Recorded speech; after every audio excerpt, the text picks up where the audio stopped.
Thank you, and good evening, everyone. On behalf of the staff, the board, and the many volunteers of the museum, I want to welcome you to the 32nd year of the CHM Fellows Awards. We've inducted 83 fellows, starting since 1987, when the first fellow was the Admiral Grace Murray Hopper, one of the first generation of computer pioneers.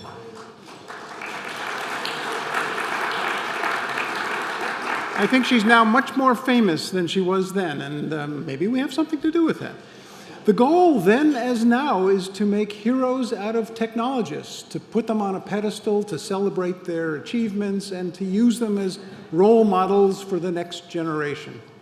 It's hard to pick them, though, and I want to thank the anonymous selection committee, which consists of staff, trustees, former fellows, and outside experts. I particularly want to thank Dag Spicer, our senior curator, and Cynthia Holliday-Loosely of Upright Marketing, who have run the process for many, many years. The process starts with public nominations. So if you think there are people that ought to be fellows of the Computer Museum and aren't yet, let us know. Fill out a nomination. Go to computerhistory.org/fellows and tell us who they are. Computer History Museum. Each of those words means something to what we are as an institution. I usually use my 5 minutes up here to talk about the H, to talk about some aspect of computer history, but today I want to talk about the M, the museum part. I knew nothing about museums when in 1995 I got this crazy idea that I wanted to start a computer museum. One of the many things I've learned since then is that starting a museum is hard. But starting one that will last forever is even harder. Unfortunately, the track record for computer museums is not very good. Several have come and go over the years.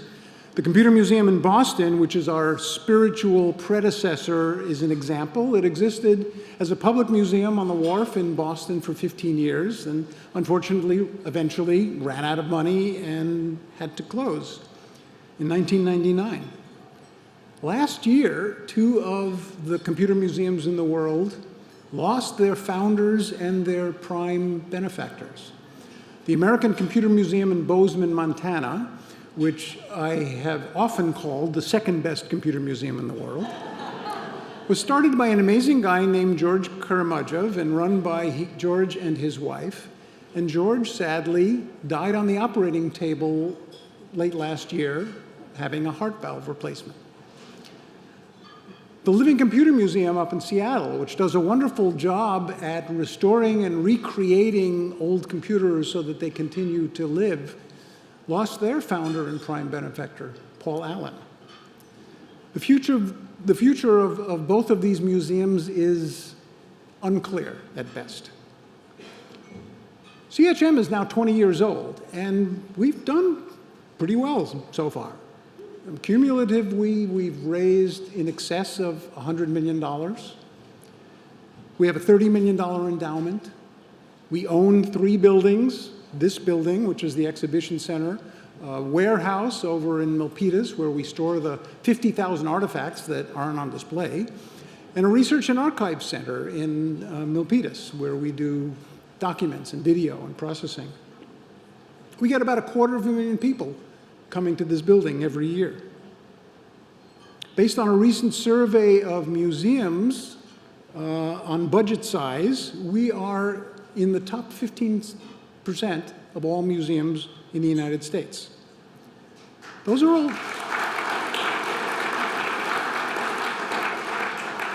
Thank you. Those are all wonderful things, but none of that guarantees that we will be around forever. And we can't let up our focus on what it takes to give us the best possible odds of surviving forever. We want to be a museum that lives in perpetuity. Part of the way to do that is to keep the mission fresh. That's why we're expanding to cover what's happening now. What's the impact on society? What are the possibilities and the dangers of what's happening in the future based on changes of computing technology, be it quantum computing or AI? With our knowledge of history, we are in a good position to help be an important part of that dialogue. What ultimately happens, after all, becomes future history. So everything eventually becomes history. Along with that expansion, we still have to deal with day-to-day issues like fundraising. Fundraising is always challenging for nonprofits. A part of my job, which I do with enthusiasm, is to grovel for money. And I want to thank those of you in the room who respond to those appeals so that we are not funded by a single person or a small number of donors. It's really, really important to have a huge base of support. But no matter how much money we raise, our appetite for doing things is always larger than what we can afford to do. So we have to choose where to focus. Here's one example of the latest version of a perennial debate that we have about the merits of physical versus digital for collection, for artifacts, for exhibits, for preservation. As our founding father, Gordon Bell, has said, it's atoms versus bits, artifacts you can touch versus computer-mediated experiences. A digital collection is great. It's available to anyone, anywhere. It's searchable. It's interlinked. It can be expanded, annotated, commented on by millions, and can be stored in multiple places. There is this ugly little problem of the digital dark age, which we and Vint Cerf and others have been talking about. The fact that nobody actually knows how to store bits in perpetuity. Ink on paper will last 1,000 years with benign neglect. No computer storage device has lasted more than 20 years. For data to be saved, we have to impose a burden on future generations to periodically copy it to new devices. Now, I know you're going to tell me, well, put it in the cloud. That doesn't solve the problem. That only defines who you are trusting with that burden. Donna and I just lost 15 years worth of digital photo books because our online provider, mypublisher.com, went out of business. How we have printed copies, not to worry.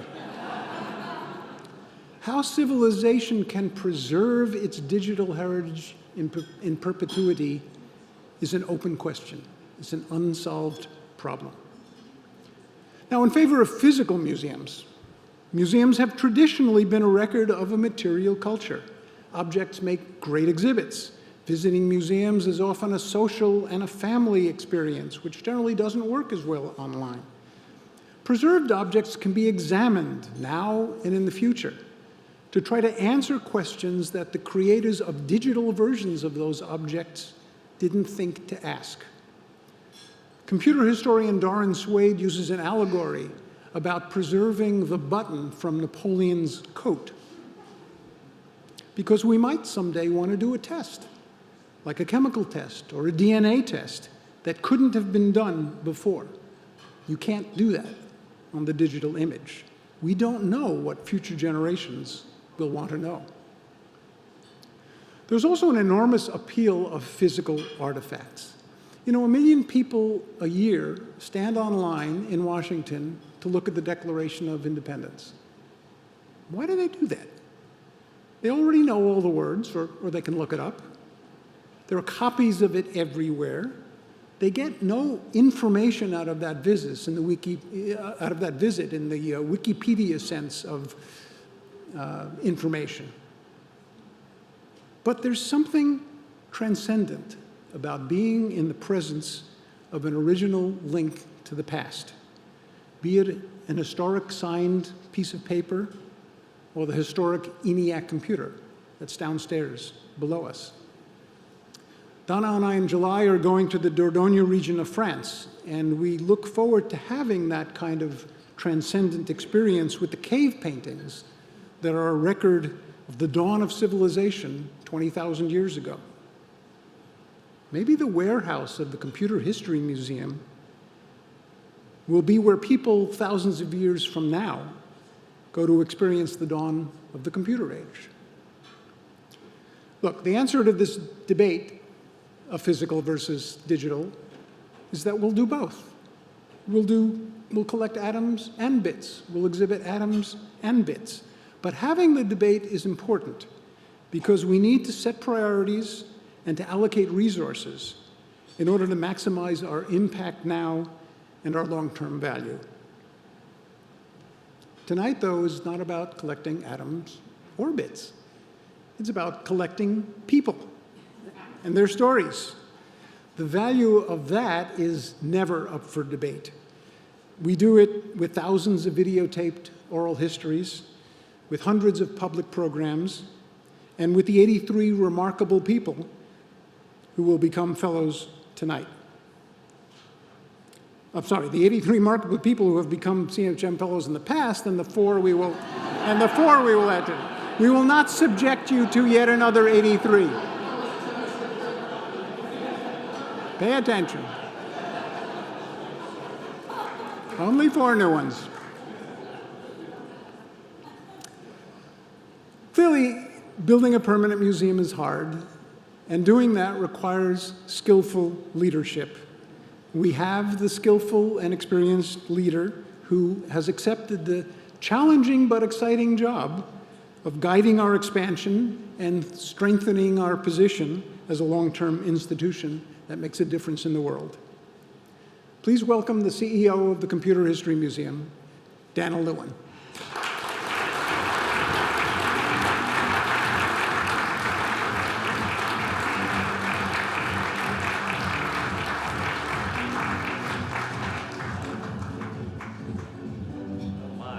That was delightful, Len. Thank you so, so much. What a pleasure, what an honor to be here tonight. It's been a year for me. Lots have happened, and the same beautiful people are back, so thank you all for dressing up tonight. I know this is not a typical evening for everyone, but it's a special event, and I couldn't be happier to be here. As you know, we're going to celebrate the 2019 Fellow Honorees, James Gosling, Katherine Johnson, Leslie Lamport, and Louis Pouzin tonight. Their personal journeys are incredibly inspiring, and they've done a lot to advance the human condition. I'm going to digress for a moment and comment on Len's frame of reference about people. It's really this particular program that the museum has instantiated since inception to honor men and women and the teams who've inspired and transformed our world through their contributions, their creativity, and their perseverance. It's been 4 decades at the museum, going back to Boston, has celebrated and shared these stories, not just of the technology, but as Len said, really the people. At the end of the day, in the beginning of the day, people were the computers. And what we're seeing tonight and we'll honor tonight is a representative sample of the people who built this industry and built the world within which we live. We are one of the few institutions that takes the time to do this. Len commented on several other museums that have been important in the collection and archive and presentation of computing, but we're one of the few that really celebrates the contributions and the endeavors that the individuals have taken.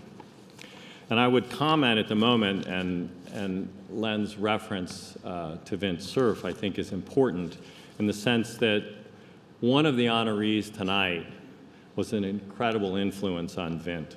And we look back in the archive, because we do collect the things that we do, and I pulled a quote that was from Vint's acceptance speech in the year 2000 when he was awarded this honor. He said, "Many people think that they built the cathedral we call technology. But in reality, we each just add our own brick to the edifice. Everybody's building and standing on the shoulders of giants." And these kinds of institutional events are the things that allow us to celebrate the work and the collaboration that brings things forward and makes a difference in the human condition. As we move forward, it's because of these transformative figures, the fellows, who've expanded our thinking.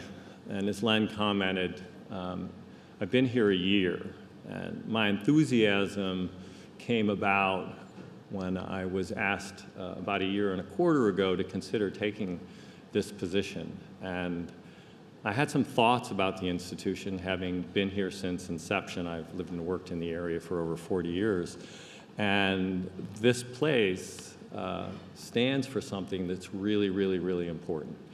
And as I think about it and what we've come to as a team over the course of the last year, it's been the staff, the board of trustees, the volunteers, some of whom are here tonight, who've made immense inroads in my thinking about what we could conceivably do as an institution in the years to come.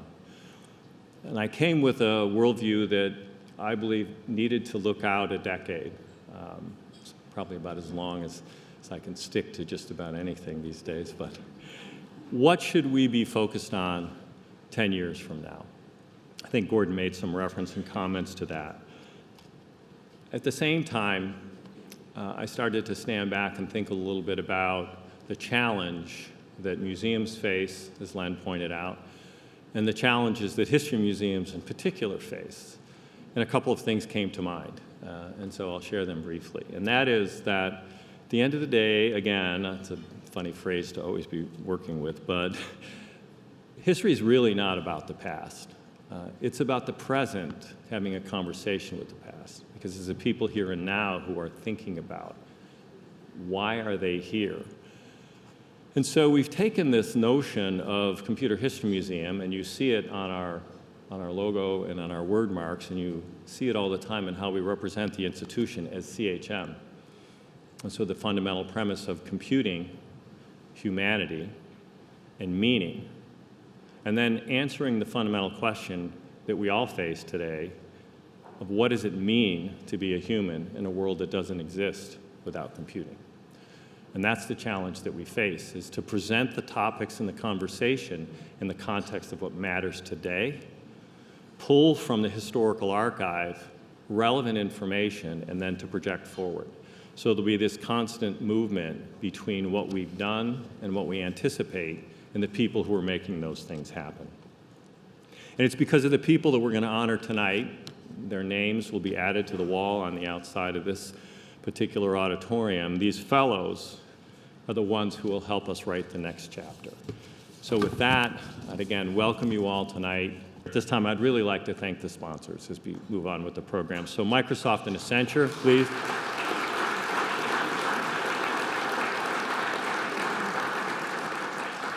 For the last 7 years, they've been supporting this program, and I want to let you know that over the course of the program, we'll have Eric Horvitz, who's the Research Lab and Technical Fellow Director at Microsoft. Eric and I were colleagues for some time. I left Microsoft after 17 years. I stole one of his best researchers to set up the AI for Earth program because I was looking after the environmental sustainability agenda at Microsoft as one of my last things. And so he's been a great friend and as you all know, a great committed citizen of this industry, as well as a leader at Microsoft for quite some time.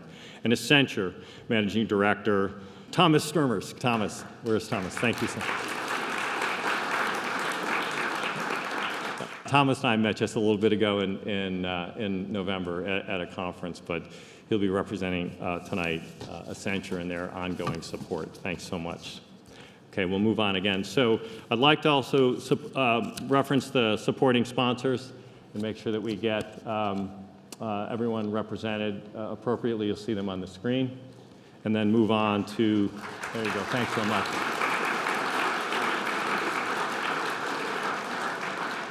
And then our supporting sponsors beyond the fellow sponsors. So thanks very much. Many of our trustees have been involved in that. I'd like to thank them as well. Great, thank you. And then finally, you all know that this comes together with the support of sponsors, but without the staff and volunteers, the hard work and determination and their enthusiasm, programs like this would not come together. So please thank the volunteers and the staff. And many of you in the room are lifetime and supporting core sponsors of the museum. I'd like to thank you.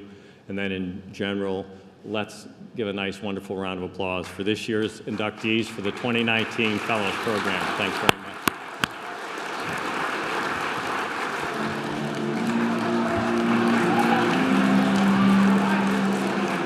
Thank you. Thank you.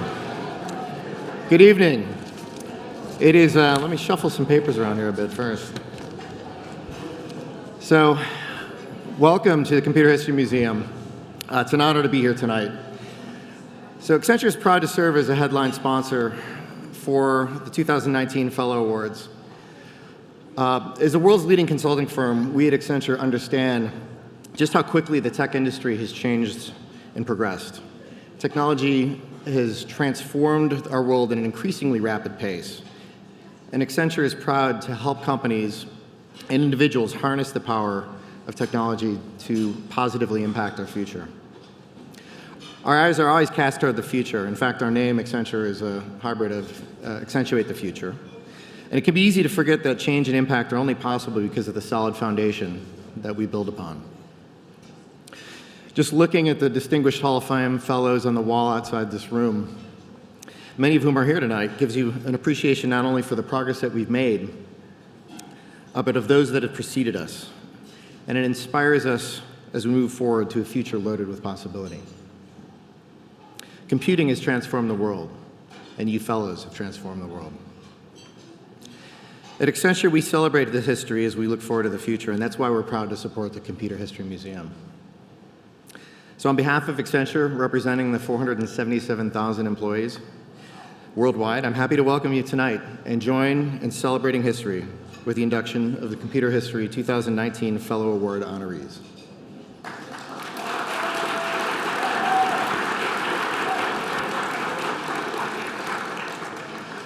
So our first honoree this evening is James Gosling. He's best known for his leading role in the creation of the Java language. Introduced in 1995, Java was the outgrowth of a project to create a new language supporting the digital convergence of computers and home media devices. Java has gone far beyond these roots today to become one of the most diverse, successful, and frequently used programming languages in history, powering applications ranging from handheld devices to embedded systems to enterprise-scale data centers. Gosling sees Java as an enabling technology, saying, Java is not magical. It's a tool for people to build stuff. It's a hammer and a nail. Tonight, we honor James Gosling and present a short film where he shares his contributions to computing. At one point when I was in junior high school, my dad took me over to the University of Calgary and took me on a little tour, and I kind of fell in love with the place. One of the places we went through was the data center, and spinning tapes and flashing lights and stuff that just dazzled me. It was just like the coolest stuff ever.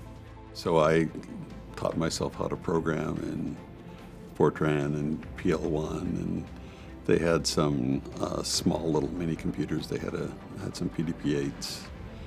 I taught myself how to write programs on the PDP-8.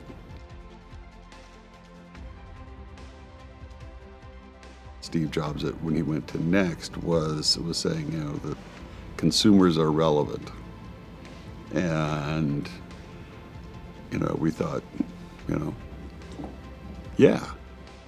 And we decided that what we wanted to do to sort of explore the details of some of these ideas was to build a prototype, build a demo object that kind of encompassed some of these ideas. I'm James Gosling, and this is Star 7. Star 7s were built as part of the Green Project at Sun Laboratories between 1991 and 1992. The vision was all about building devices into your environment that could communicate with each other and that could be controlled remotely. Now let's go into the living room.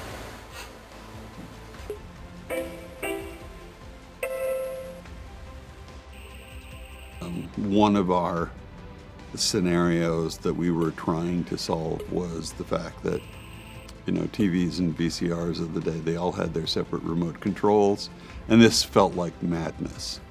But also to be able to use the devices for, interacting, to be able to control not just TVs and that, but the lighting and to be able to interact with friends, to be able to collaboratively watch movies.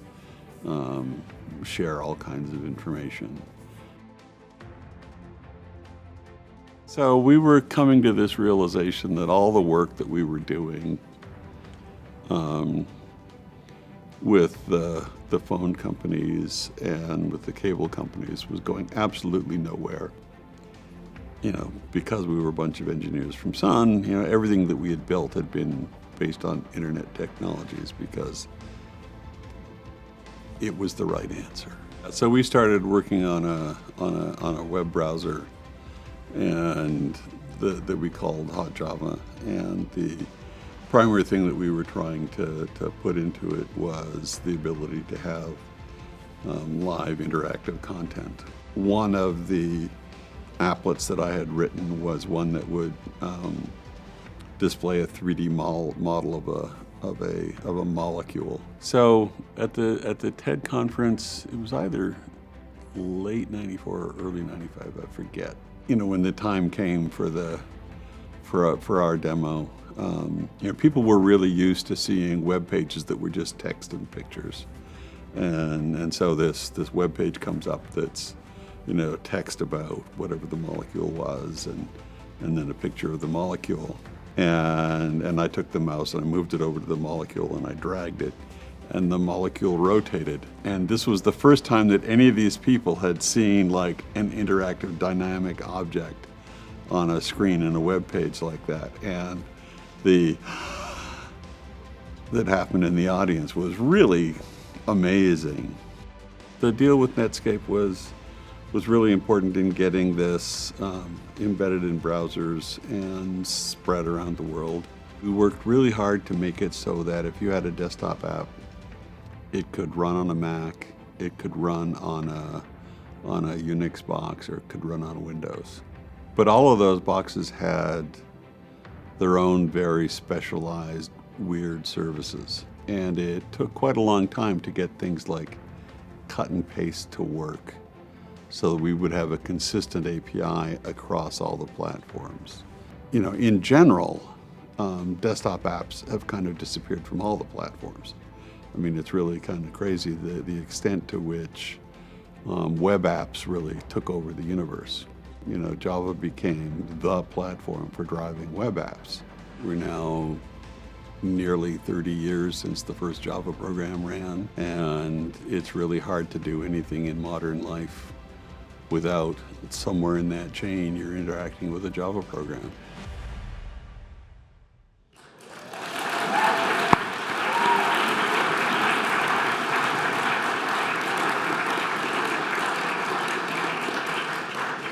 The 2019 Computer History Museum Fellow Award is presented to James Gosling for the conception, design, and implementation of the Java programming language. Please join me in welcoming James to the stage.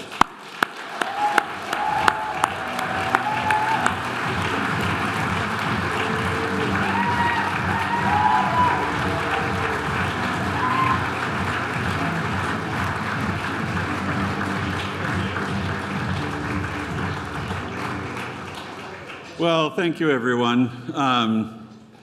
I can't believe they picked some of those slices of video. The one about the green demo that we did. The bits and pieces of video from that were actually shot in 1992. Which, so that had like scroll bars with inertia and a whole lot of stuff. And that video has been a curse because people, like a decade later, started patenting the stuff that's in that video. And so I have spent a ridiculous amount of time getting dragged into patent lawsuits. It's like, why, Lord, please? I've kind of got the feeling that this audience is sort of stacked with old friends. So thank you for being here. But that also makes part of this really hard because how do you thank something that, well, yeah, so maybe I was kind of the spark that sort of started building this thing, but it's really been the work of thousands. I mean, it kind of got seriously out of control. But there is one person who was involved in Java that I would like to call out. His name is Mike Sheridan. Is he still here, or did he flee?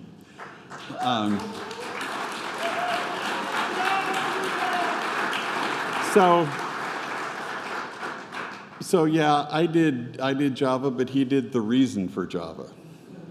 The Java came out of this thing called the Green Project, and it was motivated by a lot of thoughts that various people had, and there was kind of a business plan that got put together that was kind of a lot of scenarios, and it was this vision document for how we thought the future might unfold, and that was Mike. So I basically just built Mike's science fiction fantasy. But the whole process has been filled with characters. Somehow I've managed to go through life without ever actually having a career. I am easily the luckiest person in the world. I grew up in a place where the word career didn't really exist. You had good years and bad years. You had good crops. The snow was really good one year, and not, and it's you just kind of pray and hope, and yeah, sometimes. And I'm good with that, right? That's kind of what I brought up with. But, just the whole cast of characters that have been involved in this, and they've all been crazy. So I had dinner today sitting next to my friend Jean Elliott, who was a marketing person. Her version, I'm doing this just to make you do that, Jean.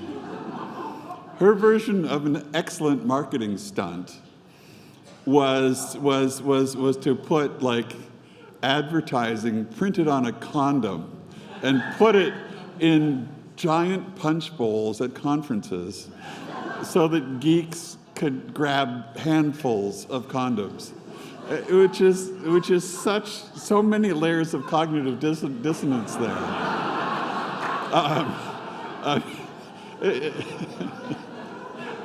But the whole experience was packed with folks with folks like that. So this is as awards go, this is a wonderful thing. So many wonderful people sort of did the really hard work. I was just playing around in a corner, and then this crowds of people who were actually talented came along and did stuff. But it really has been a privilege and a whole lot of fun. So thank you.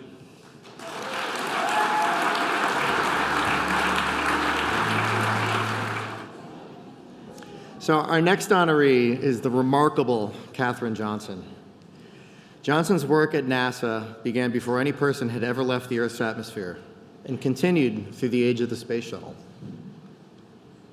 From a young age, she exhibited excellence in mathematics, and after graduating summa cum laude and starting a family, she became one of the most prized members of the mathematical analysis team at the National Advisory Committee on Aeronautics, the precursor to NASA. Her skill at trajectory calculations was so admired that John Glenn insisted she double-check the calculations for his famed Friendship 7 orbiter, calculations that were performed on an IBM computer. Using a desktop mechanical calculator, Johnson confirmed the numbers from the computer. After her confirmation, Glenn noted, "If she says they're good, then I'm ready to go." Tonight, we honor Katherine Johnson and present a short summary of her contributions to computing. I couldn't wait to get to algebra and geometry. It was hard to do, but when you got it, you got it. You had to work for it. But whew, I'm not too sure, but I've always felt that maybe it was because there was a visible objective in mathematics. And you knew when you got there. and in some subjects you didn't. The president of the college drove over to the school and said, West Virginia University has agreed to desegregate without trouble. If we send them 3 good students, then you are going to West Virginia U this summer. Because that was going to be quite an experience. First time to go to a white university.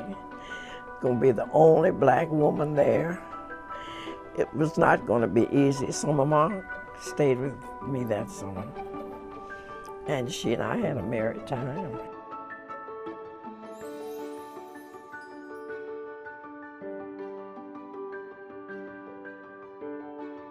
NASA was hiring female mathematicians, and for the first time that, this is a year or so, they had started hiring blacks.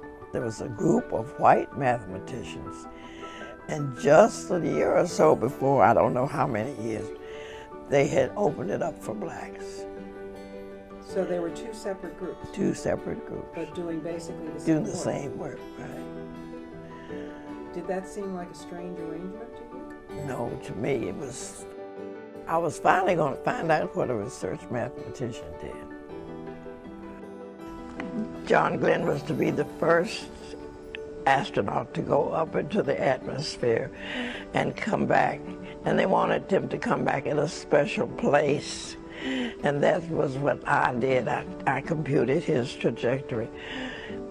And from then on, anytime they were going to compute trajectories, they were given mostly, all of them to my branch. And I did most of the work on those by hand. But when he got ready to go up, he said, call her. And if she says the computer's right, I'll take it. We were just lucky that we never had a problem with anything that we were really concerned about it. Really concerned. Everybody, when they went to the moon the first time, everybody was concerned about them getting there. We were concerned about them getting back. Because it's, if you miss your plane, then you may not get another plane for 6 hours, right? But if he missed that orbiting vehicle, he missed it more than X number of degrees, more than X feet per second, he was done for. No way he could get back.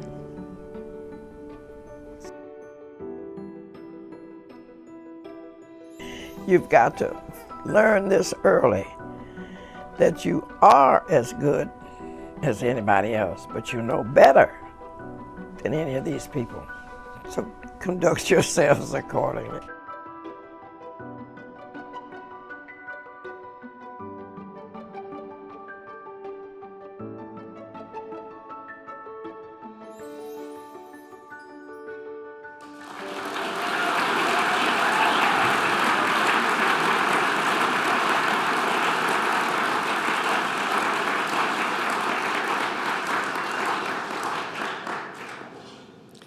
The 2019 Computer History Museum Fellow Award is presented to Katherine Johnson for her exceptional calculations during the U.S. space programs that brought the first humans to the moon.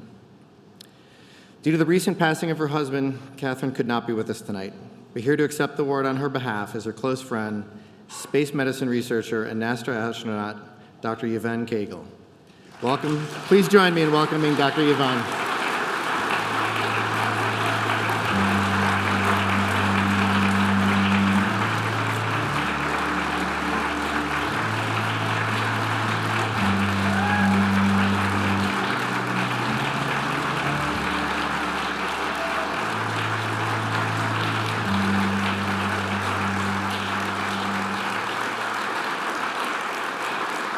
Thank you, thank you, thank you so very much. And now you know why Dr. Katherine Johnson is my hero, my heroine.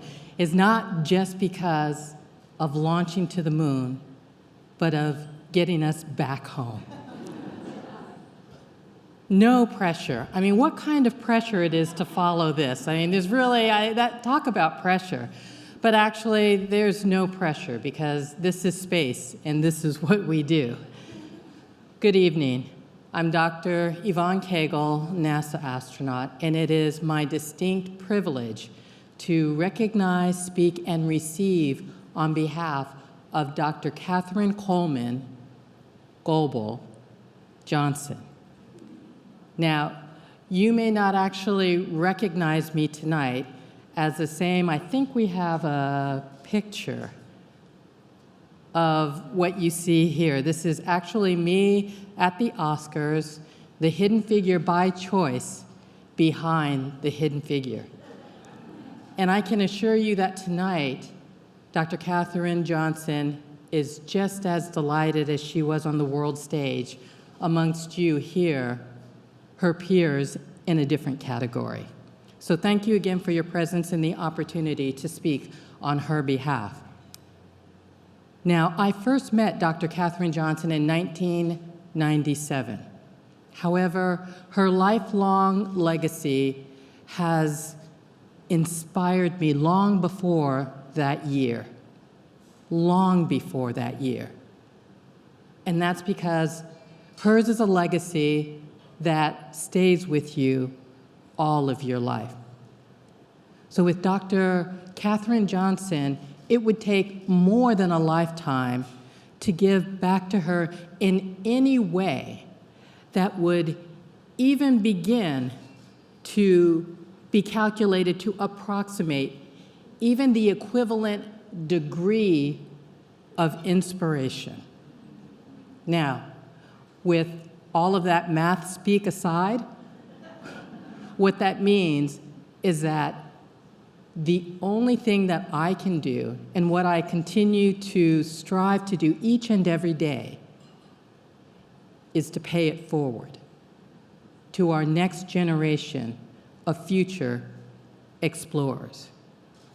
Yet what do you say about someone who has given so much of their 100 years gracing this planet while granting the next by way of sticking the landing a century divided in half a century ago, of our own giant lunar leap, by way of her enabling pristine calculations of those early spaceflight trajectories? What do you say about someone with such an intrepid spirit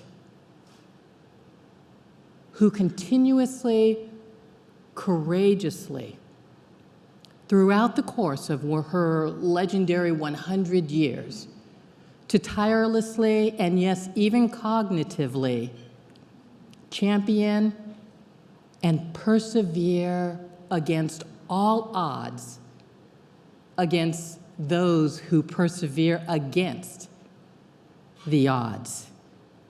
What do you say? What do you say? Oh, well, you don't say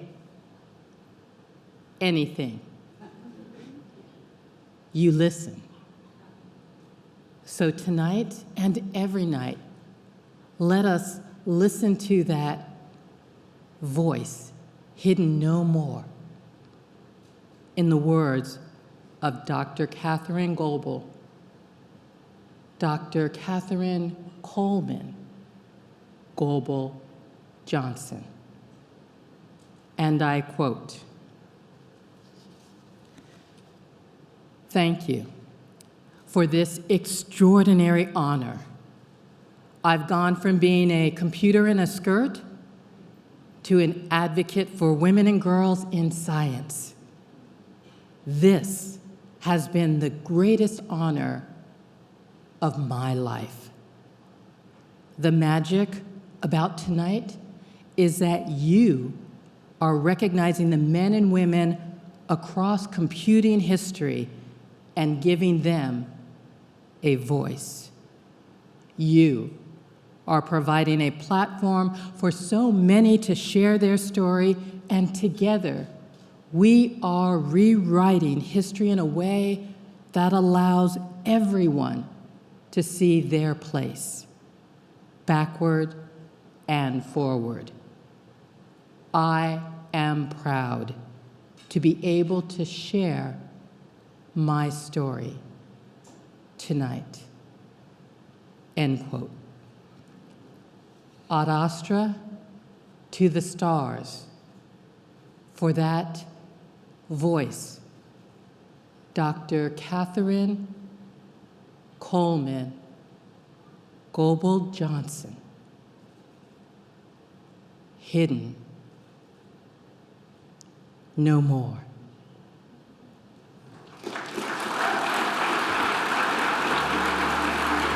Thank you.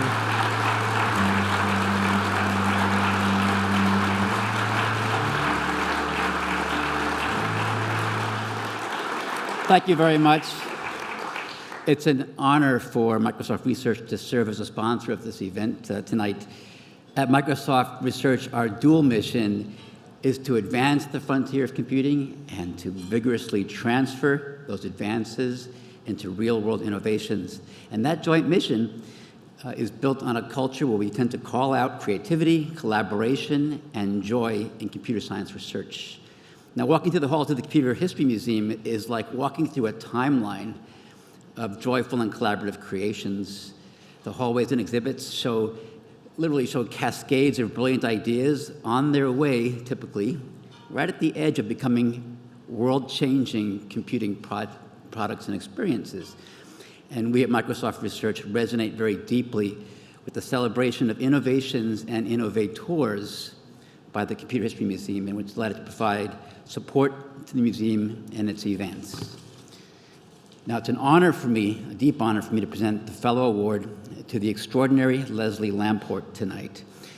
After graduating from MIT and Brandeis, Leslie worked at a variety of companies and institutions, including SRI, Digital Equipment Company, Microsoft Research, where he's currently a distinguished scientist.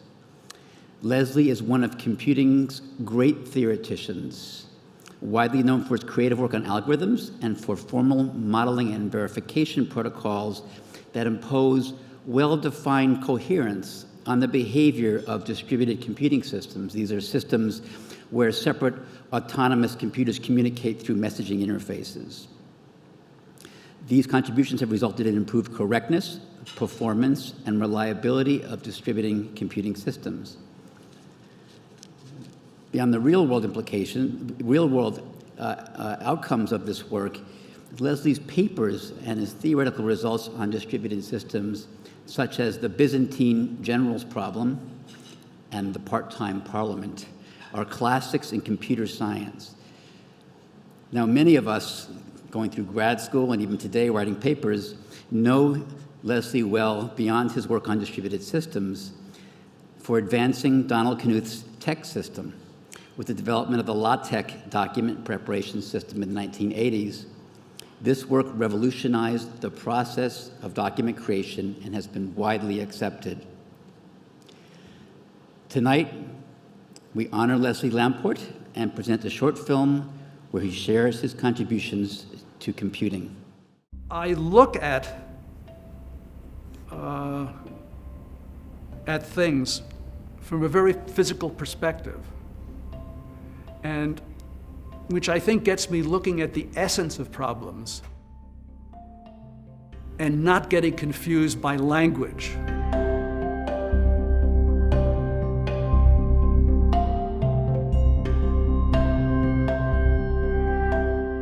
We had a bakery in the neighborhood, and they had one of the little ticket servers that you took a ticket and the next number, you waited for your number to be called. I suppose if I had grown up in a later era, it would have been the deli algorithm. And that's basically what the bakery algorithm does, except each process basically picks its own number based on numbers that other processors have.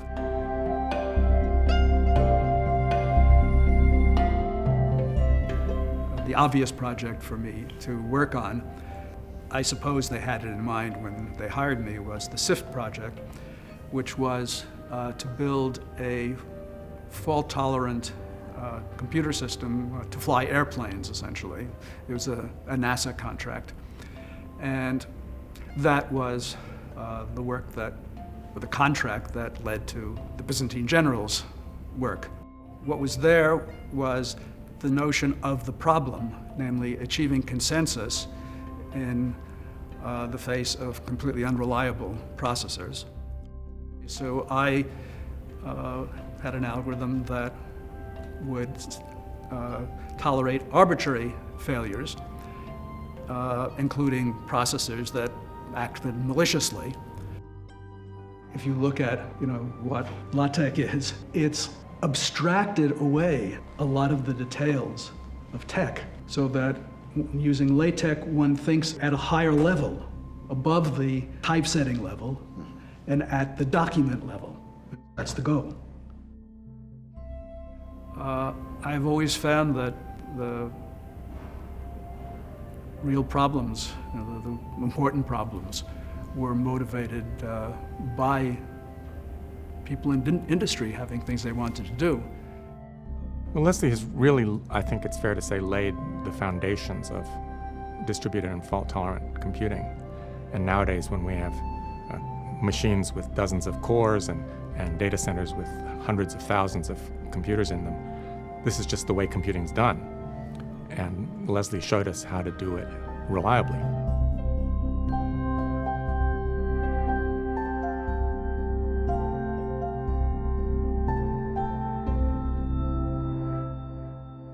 Wow, thank you very much.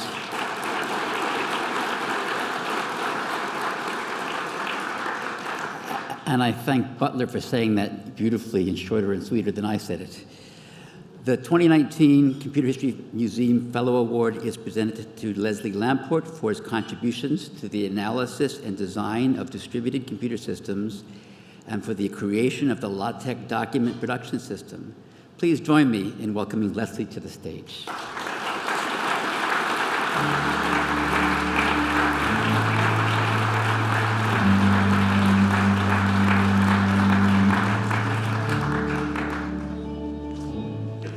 And now for something completely different. When I learned that I was going to be made a fellow, I thought about how I could thank the Computer Museum for this honor. The problem is that this is a computer museum, and although I've spent my life working in computing, I've had little to do with computers. Like most people, I just use them. And I can't see if there are any really young people here. If there are, I hope you had a chance to visit the museum. But if not, you can use your phone to look up and find out what a computer is. Anyway, then it came to me what I could do to thank the museum. Now, the first computer widely used in people's homes was the IBM PC. And IBM also made electric typewriters. Now, if you're not as old as I am, you'll probably need to use your phone to find out what a typewriter was. But all you need to know is that it had a keyboard. And that IBM typewriter keyboard was marvelous. It was sturdy, and pressing a key produced a little click, which provided just the feedback you need to type fast and accurately.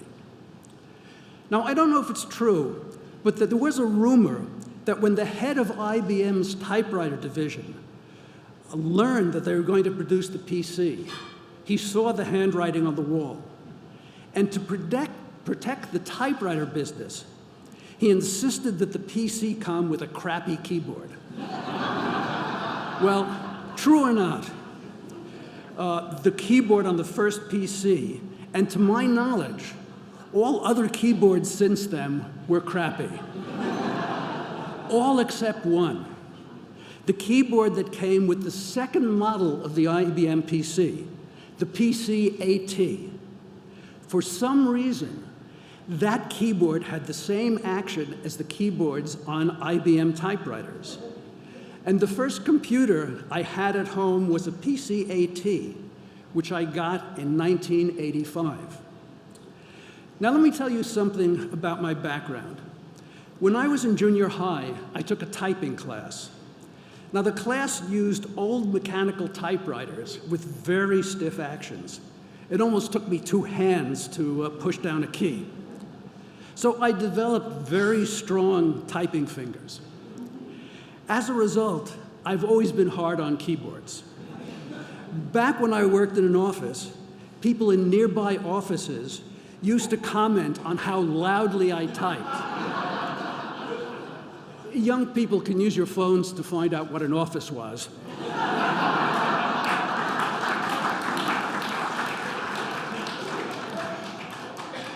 And as my wife will tell you, I often vent my annoyance at stupid software by banging on my keyboard.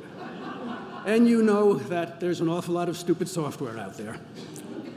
Now, I'm telling you all this so you'll understand how remarkable it is that I've used that same PC-AT keyboard, the one I got in 1985, with every computer I've had at home, including the one I use today.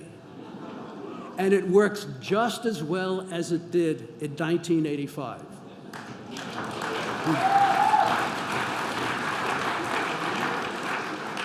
Now, I am never going to give up that keyboard. If they come to take away my keyboard, they'll have to pry it from my cold, dead hands. But someday that will happen. And for that day, as my way of saying thank you, I am bequeathing my PC-AT keyboard to the Computer Museum.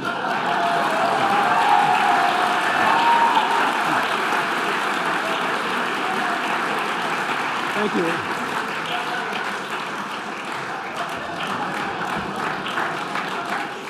Our final honoree of the evening is Louis Pouzin.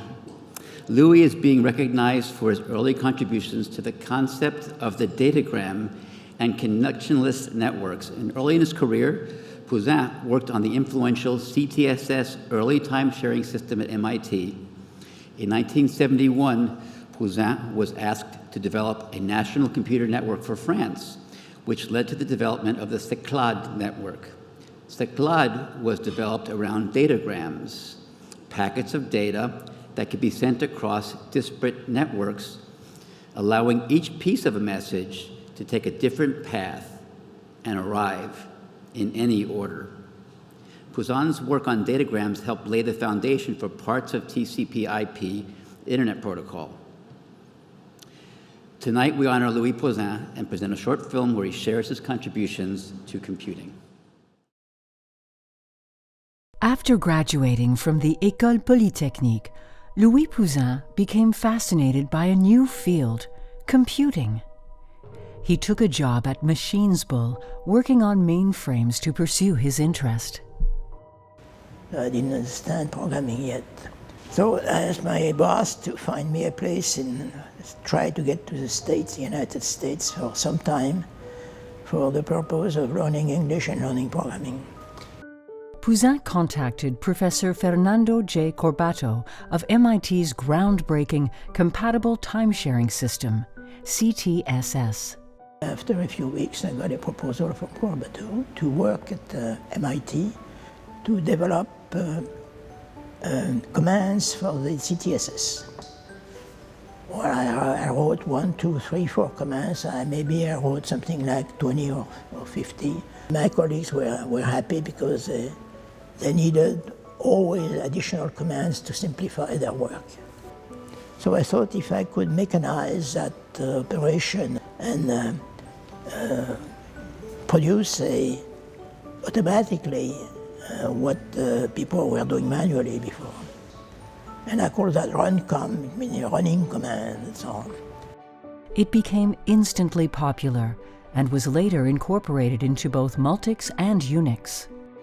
In 1971, Pouzin was asked to develop a national computer network for France. The network was ultimately named Cyclades. They called me to whether I would be okay for building that system. But of course I said yes, why not? You know. Pouzin toured the US and Great Britain to study the recently deployed ARPANET, along with Britain's NPL Mark I network. 6 or 7 months, we presented the architecture to the whole the whole set of universities and research centers in France. Each machine was supposed to provide services to the various parts of the administration which were to be using Cyclade.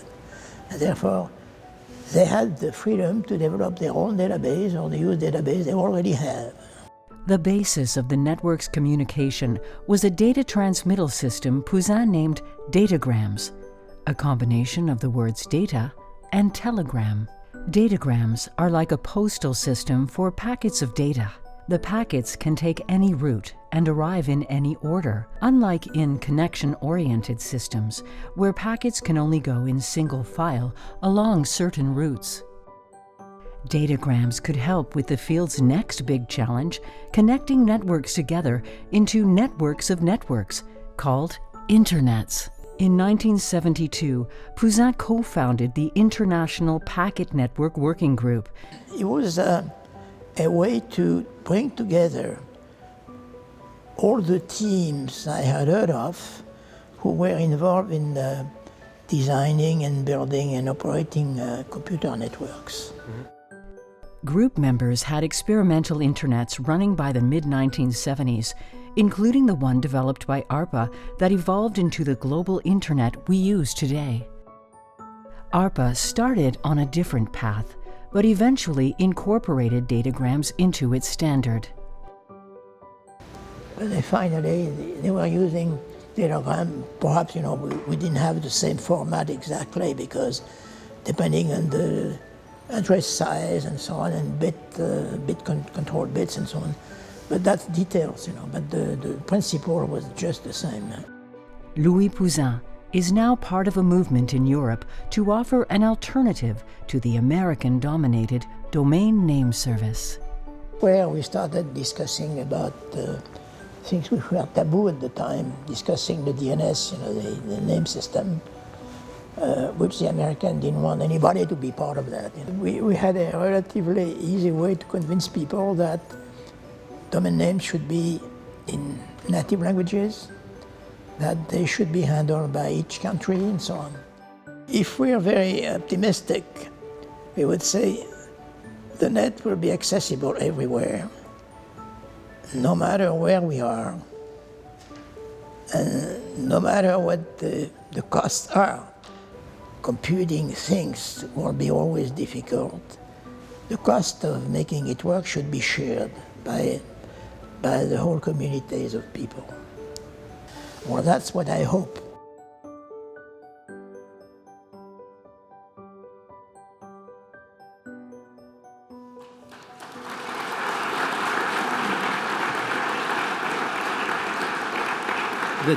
The 2019 Computer History Museum Fellow Award is presented to Louis Pouzin for the pioneering design and implementation of packet communication networks that led the way to the internet. Please join me in welcoming Louis to the stage.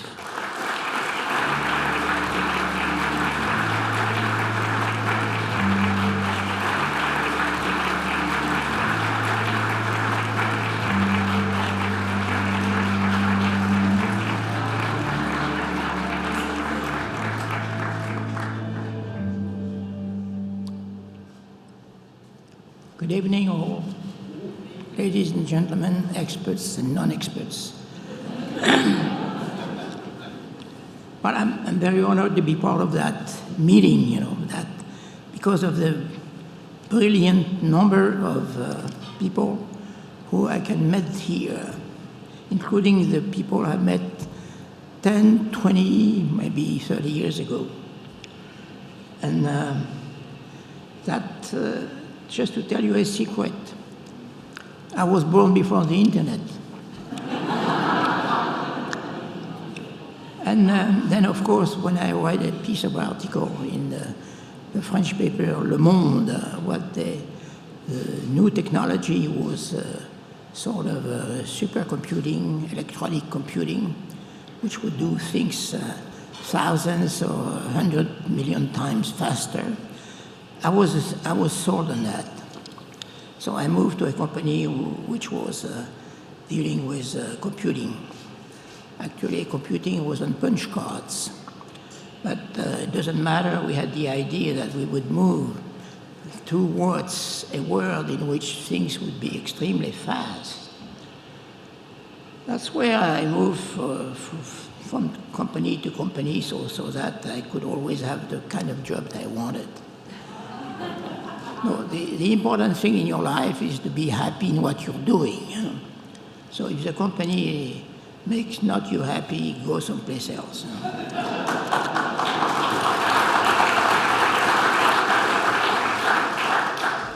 So at the time I was with Machine Bull in France, I was offered, well, I not was offered. I decided that I had to go to the United States because first I didn't speak English.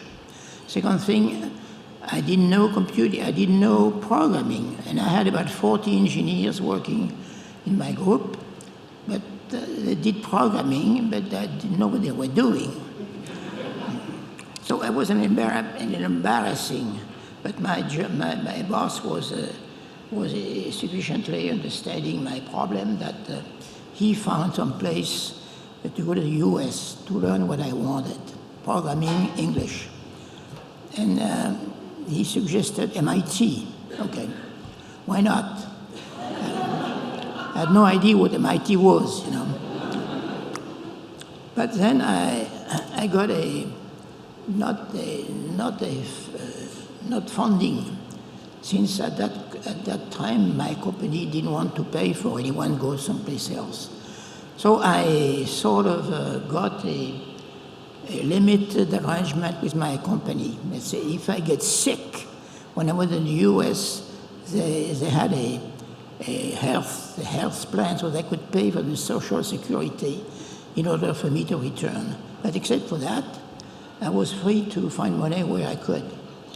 So I went to MIT I was hired by the computing center, Professor Corbateau, even though I didn't speak much English. And he was apparently convinced with my desire to learn something. And I was at MIT 2.5 years, which led me the time to learn how the American work. And that was quite different from the French. So after having understood their technical way of working, managerial way of working, I decided I had enough learned there. You know, I had developed things on CTSS, such as the shell, for example. Everyone knows the shell. So I wanted to save time in running commands on the computing system. But now the shell is well known, that's fine.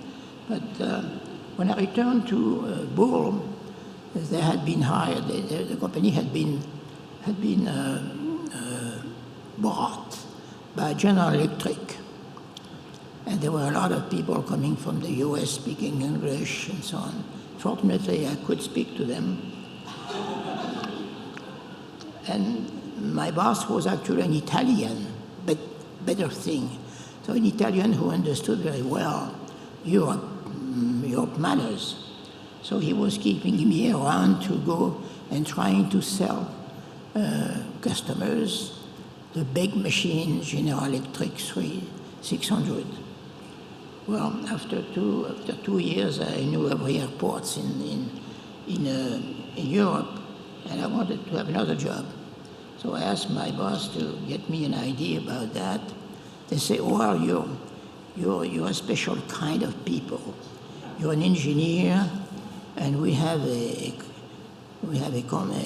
possible client who wants to do meteorology, the French meteorology.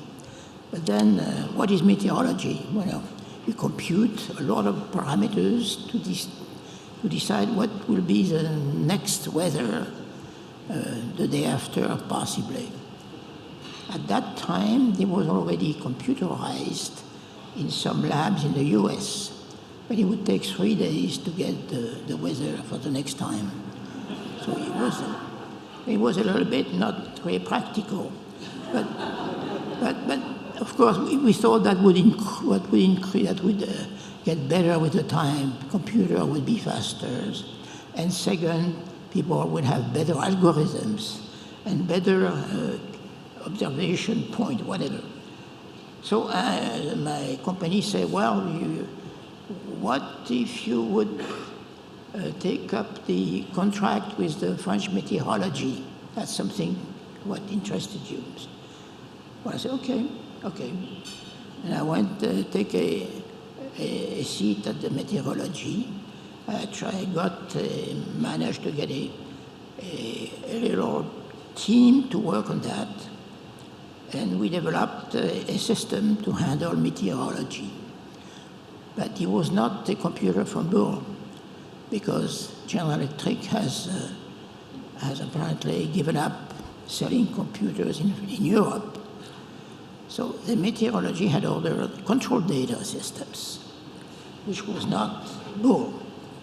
And therefore had to switch company to get with a company representing control data in France. So that's it, no problem. I went there and we built the system in 2 years. Well, it was really some sort of a copy of a Unix system, because control data had no processes. They had just big machines working, a lot of computing at the microsecond, but no real database, no database, and no practical debugging systems. So we had to develop all that on the central computing. It was a different language, and it worked. And after that, we discovered later, 5 years later, that it was Unix. But we had no Unix. Unix was popular at the time. But after that, I went to continue to work on different projects. The major one was Cyclades or Cyclade. That's the French government idea. They wanted, since the United States were developing a lot of computing and for many problems, going from the military to the office systems, to the research systems. So they wanted me, if it were possible, to build a system in France so that they would be able to do the same thing without having to borrow American techniques. Well, remember that at the time, our president in France was de Gaulle, and he was in a very good term with the United States. And specifically because de Gaulle was intending to build an atomic nuclear bomb, and the American had refused to deliver a control data machine, which was the fastest computer at the time. So he wanted to be independent. That's why they decided that they had to give me the contract, and I decided it was a good idea. I get again collect a band of people to do that, 5-6 people, just to manage rewriting the whole operating system for control data. Well, that was a very interesting project. And once they have finished, after 2 years, they could use it. They used it for 15 years, actually. But they were no longer me, so I had to switch to some other company. Well, I'm finished with this detail. What came out later on, a number of years later, is that things related to computer networks. After Cyclade, which was a network of networks, we were looking at what else we could do around. And you had ARPANET, which had switched from the protocols which was developed in 1973. But we had protocols which were based on datagrams. And this was adopted by the American side in 1983. That means 10 years later. But anyway, that was hoped, because the French people at that time, we had changed government, and the new government was totally uninterested in discussing computer networks. That's what was the opportunity to be in touch with the American colleagues into developing something different. Well, they were developing internet, in 93, based on datagrams as we had done, but with slightly different protocols. But then there was a trend in France to standardize systems. That was the OSI, Open System Interconnection, where I was part, of course, obviously. But then the problem was that systems were still different. There was the IBM dominant system, and there was no real facility to build system independent from what was on the market, mainly IBM systems. So we started to look for a way of being independent.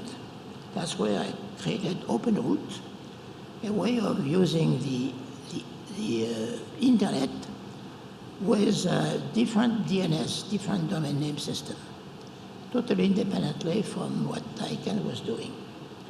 Well, it was not technically difficult. It was just a matter of convincing people that they could work on ARPANET, on internet, without adopting all the constraints that were at the time available with the American software. Anyway, once we had done that, we were expecting, again, some novelties. And fortunately, one of my colleagues, John Day, who had been working on ARPANET when he was young, but he had matured, of course, a lot of the time after that.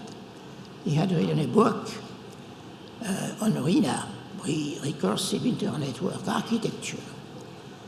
That means something which could use any existing system, but with a different architecture so that all systems would be independent.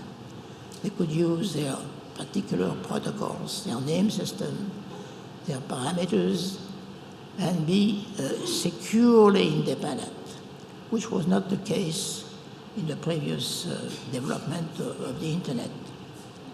And at this point, I again put my whole energy into not building because I'm too old, but helping people to promote RINA.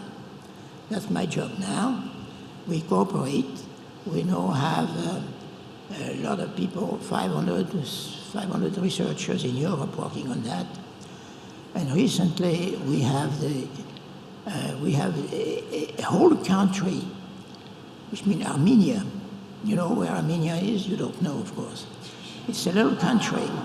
A little country. It's not a suburb of of New York. It's based middle of Europe, middle of East Europe. So the government decided to use RINA for its development of a new national system. And second, they would create a research center in which they would train people from the whole world to use RINA architecture. And this is going at the moment now. So we are now on a different track. How long it will take to get operational? Well, it's already operational for some companies. For example, AT&T,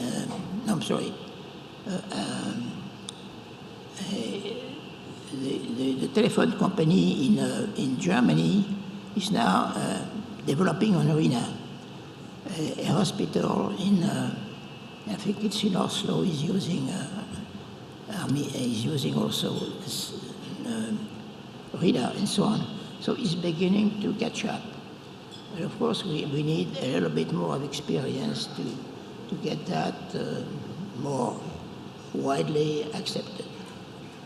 So that's the future. The future is, again, a new internet, using, as long as you want, the existing protocols, if you like them, but being able to move gradually to RINA architecture, which is apparently much faster. Thank you.